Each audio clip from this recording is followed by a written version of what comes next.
Finalmente saiu a notícia mais esperada da semana, que foram as diretrizes da Casa Branca para a retomada da economia aqui nos Estados Unidos. Mas muita gente saiu frustrada da coletiva de imprensa de quinta-feira do presidente Donald Trump, porque ele não definiu datas. O presidente Donald Trump deixou a cargo dos governadores dos estados a decisão de quando aplicar as chamadas fase 1, fase 2, fase 3. A Casa Branca tinha uma expectativa que tudo começasse a partir do dia 1º de maio.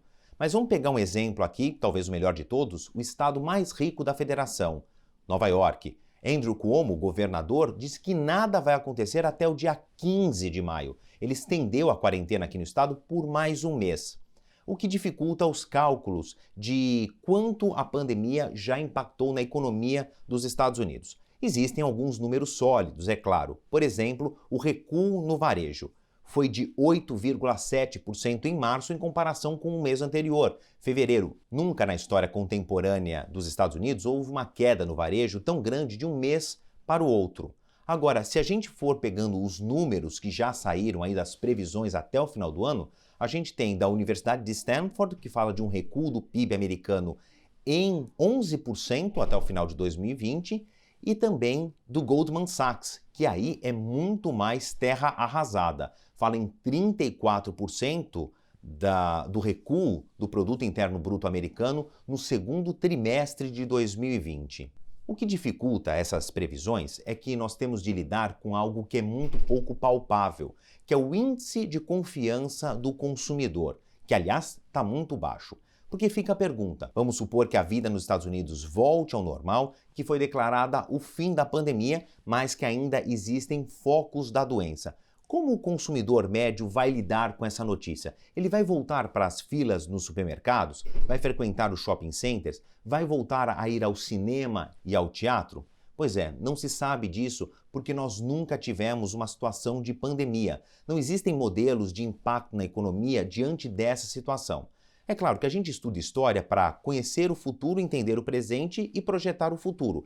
Então, olhando para a última crise do século XXI, que é aquela que atingiu o mercado financeiro, o mercado imobiliário entre os anos de 2008 e 2009, a gente tem um gráfico que mostra que os Estados Unidos levaram 3 anos para se recuperar. Entre a indústria da construção da casa, o crédito imobiliário para a classe média, a reestruturação dos bancos que sobraram, que não quebraram, 3 anos. Será que pós-pandemia será necessário mais 3 anos, 2, 6 meses, 5 anos? Existem projeções diante do temor do consumidor voltar a frequentar, por exemplo, o entretenimento. E eu vou pegar esse setor porque ele movimenta por mês aqui nos Estados Unidos a incrível cifra de 8 bilhões de dólares. Então fica a pergunta, será que o americano vai voltar para a fila do cinema? Será que ele vai querer estar num teatro da Broadway lotado de outras pessoas que ele não conhece, com ou sem máscaras? Na costa oeste dos Estados Unidos, em Los Angeles, por exemplo, já foi determinado que não haverá eventos esportivos até 2021.